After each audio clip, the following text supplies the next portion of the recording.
প্রায় প্রতিদিনই ঘুমের মধ্যে কোনো না কোনো স্বপ্ন দেখে লাল মিয়া। সেই সব স্বপ্নের কথা সে এই মুরুগপুলয়ের হোটেলে কর্মরত বিভিন্ন কর্মচারীকে শোনায়। এদের মধ্যে বুলেটও আছে। তবে বুলেট কিছুক্ষণ পর পর সেই স্বপ্ন নিয়ে বিভিন্ন প্রশ্ন করতে থাকে। এতে লাল মিয়ার স্বপ্ন বর্ণনা ব্যাহত হয়, যেন সে লাল মিয়ার স্বপ্নকে বিশ্বাস করে না। এতে লাল মিয়া কিছুটা রেগে যায়। রেগে গিয়ে মনে মনে বুলেটের বাবাকে গালি দিতে থাকে। বুলেটের আসল নাম মোহাম্মদ কাশেম। বুলেট নামটা তার বাবার দেওয়া। বুলেটের বাবা ইমামউদ্দিন। লাল মিয়া এবং ইমামউদ্দিন ছিল বাল্যকালের বন্ধু। সবসময় একসাথেই থাকতো, একসাথেই চলাফেরা করত। ইমামউদ্দিন কাজ করত বাংলা বাজারের বইয়ের কোনো প্রকাশনায়, আর লাল মিয়া চা বিক্রি করত। চা বিক্রি করার সময় সে বিভিন্ন সিনেমার কাহিনী বলে শোনাতো ইমামউদ্দিনকে। ইমামউদ্দিন কাহিনীর মাঝে বিভিন্ন প্রশ্ন করে লাল মিয়ার কাহিনী বলা ব্যাহত করত। সে যেন লাল মিয়ার কথাকে বিশ্বাস করতে চায় না। সেই অভ্যাস এখন এসেছে ইমামউদ্দিনের ছেলে বুলেটের মধ্যে। বুলেটের উপর কিছুটা রাগ করে লাল মিয়া তার অতীতের কথা ভাবতে থাকে ইমামউদ্দিনের কথা। নানা কারণেই লাল মিয়া ইমামউদ্দিনের উপর রেগে আছে। ইমামউদ্দিন যখন মুক্তিযুদ্ধে গেল তখন লাল মিয়া কাজ করত নাজির আলীর লন্ডির দোকানে। নাজির আলী মিলিটারির দালাল। সে মুক্তিযোদ্ধাদের সম্পর্কে বিভিন্ন তথ্য মিলিটারির কাছে সরবরাহ করত।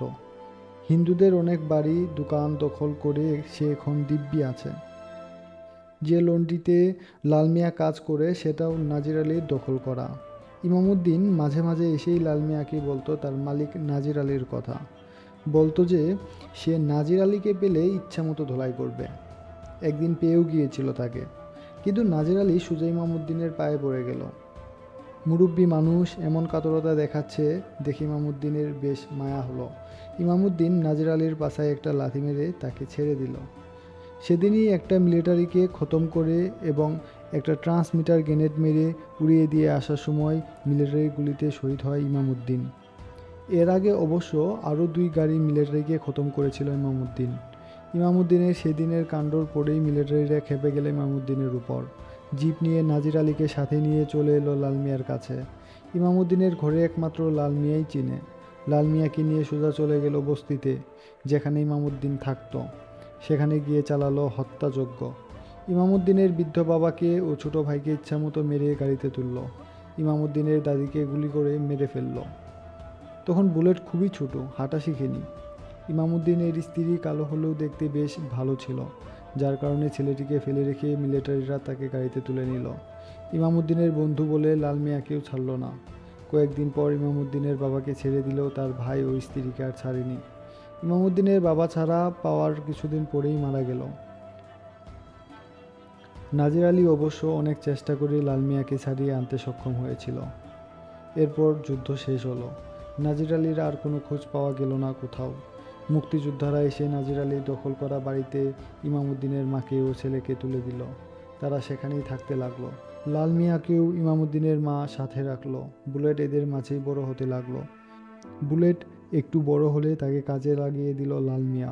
কিন্তু কাজের দিকে বুলেটের ঝোঁক কম। সে যেন অনেকটা তার বাবার মতোই হয়েছে। সারাদিন ঘোরাঘুরি দাঙ্গা হাঙ্গামা নিয়েই মেতে থাকতে পছন্দ করে। একসময় আর বুলেটকে খুঁজেই পাওয়া গেল না। অনেকদিন পর হঠাৎ করেই নাজির আলী ফিরে এলো। সে এতদিন লুকিয়েছিল। লুকিয়ে লুকিয়ে বিভিন্ন মুক্তিযোদ্ধার আত্মীয়দের সাথে মিশে ব্যবসা করেছে, অনেক টাকা কামিয়েছে। এখন ফিরে এসে লাল মিয়ার দোকানটা ভেঙে সেখানে মুরুগপুলয়ের হোটেল তৈরি করলো। সেই হোটেলের ম্যানেজার করলো লাল মিয়াকে। একদিন ঘুরতে ঘুরতে বুলেটও চলে এলো লাল মিয়ার কাছে। লাল মিয়া তাকে এই হোটেলের কাজে রেখে দিল। শোনা যাচ্ছে এখানে একটি গার্মেন্টস করবে নাজির আলী। গার্মেন্টস করে এই মহল্লাটাকে সে কিনে নিবে। লাল মিয়ার মতো এখন বুলেটও ঘুমিয়ে ঘুমিয়ে স্বপ্ন দেখে। কোথাও গাড়ির টায়ার ফাটার শব্দ শুনলে সে গ্রেনেড ফাটার শব্দ মনে করে খুশি হয়। দৌড়ে গিয়ে দেখে কিছুই না, তখন মন খারাপ করে। সে স্বপ্নে তার বাবা ইমামউদ্দিনকে খুঁজে বেড়ায়। সে ভাবে এবার যদি ইমামউদ্দিন আসে তাহলে কি পূর্বের মতোই নাজির আলীর পাশে একটা লাথি মেরেই তাকে ক্ষমা করে দিবে। বুলেট ঘুমিয়ে পড়ে। ঘুমিয়ে ঘুমিয়ে স্বপ্ন দেখতে থাকে। স্বপ্নে প্রস্রাব করতে গিয়ে সে বাস্তবে প্রস্রাব করে পুরো বিছানা ভিজিয়ে ফেলে। গল্পটি জাল স্বপ্ন স্বপ্নের জাল 1997 সালের গ্রন্থ থেকে নেওয়া হয়েছে। জাল স্বপ্ন স্বপ্নের জাল গল্পে চরিত্র হিসেবে রয়েছে বুলেট, যে হচ্ছে ইমামুদ্দিনের ছেলে, আর রয়েছে ইমামুদ্দিন, যে মিলিটারিগুলিতে শহীদ হওয়া মুক্তিযোদ্ধা। অন্যদিকে রয়েছে লাল মিয়া, যিনি হচ্ছেন ইমামুদ্দিনের বন্ধু। আরেকজন রয়েছে নাজির আলী, যিনি হচ্ছেন মিলিটারির ভাওয়া বা দালাল, লাল মিয়ার মালিকও বলা যায়।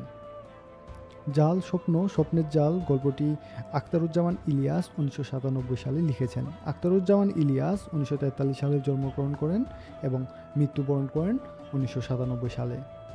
আখতারুজ্জামান ইলিয়াস জাল স্বপ্ন স্বপ্নের জাল ছাড়াও অন্য ঘরে অন্য শোর, দুধে ভাতে উৎপাত, পায়ের নিচে জল, কীটনাশকের কীর্তি, অপঘাত, কান্না, রেইনকোট সহ বিভিন্ন ছোট গল্প রচনা করেছেন।